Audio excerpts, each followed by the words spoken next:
Magandang araw at welcome pong muli sa aking YouTube channel para sa isa na namang video. Nandito na ang aming tiyuhin at ang mga tutulong sa paglipat ng inahin. Kung matatandaan sa aking nakaraang mga videos ay dinala dito ang inahin na ito upang mapakondisyon at mabulugan ang aming barako dahil hindi nag-standing heat sa kanilang pangangalaga. Sana mapanood ninyo ang mga nakaraang episodes lalo na kung paano namin siya kinondisyon para mabulugan. Ilalagay ko lang po ang mga video links sa description. Maraming salamat po. Ngayon ay nasa 31 days na ang kanyang tiyan ng mabulugan, hindi naman nag-reheat sa unang 21 days. Hinihintay na lang din po ang ika 42 days kung mag-reheat o hindi. Sana tuloy na, in God's will. Kailangan na ingat lang sa paglilipat para hindi ma-stress ang alaga. Dati kasi noong pagdala dito ay tumigilid daw ang sakayan dahil sinubukang tumalon at sa sobrang laki ng inahin, kaya siguro nagkaroon ng crack sa kuko.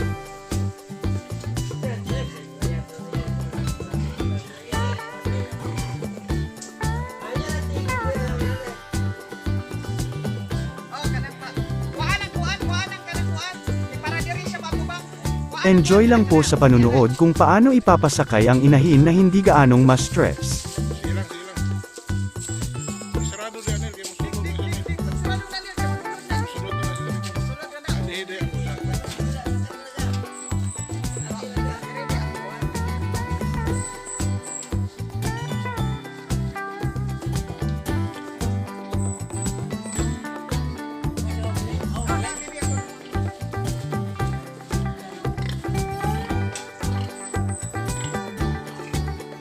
Hayaan lang natin siyang maglakad.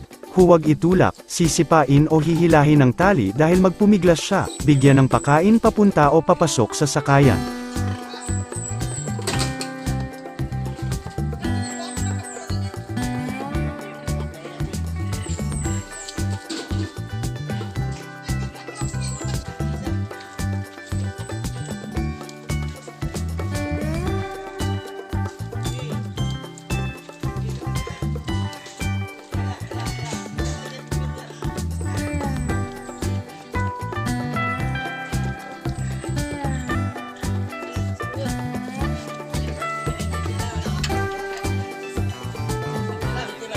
Salamat at nakasakay na siya nang walang kahirap-hirap.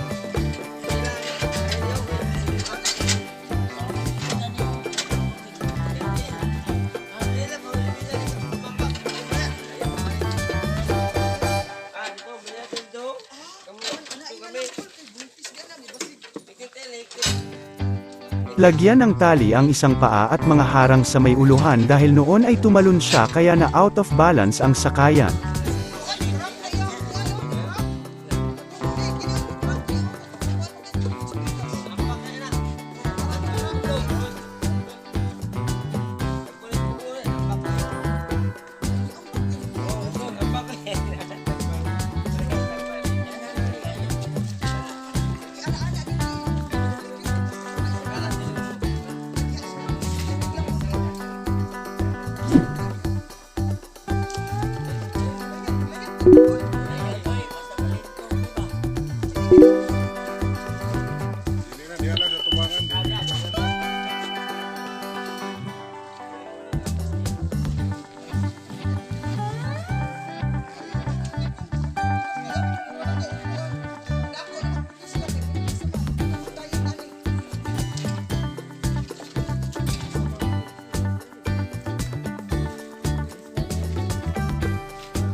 Ito yung nag-crack na kuko, sa unang linggo dito ay paika-ika kong lumakad, pero okay naman siya dahil araw-araw ay nililinis ng sabon at nilalagyan ng iodine.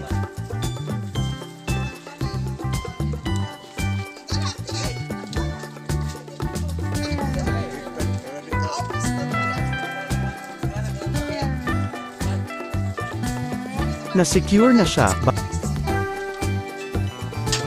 Bye-bye na Mama Pig, sana magtuloy-tuloy na ang pagbubuntis at maraming biik.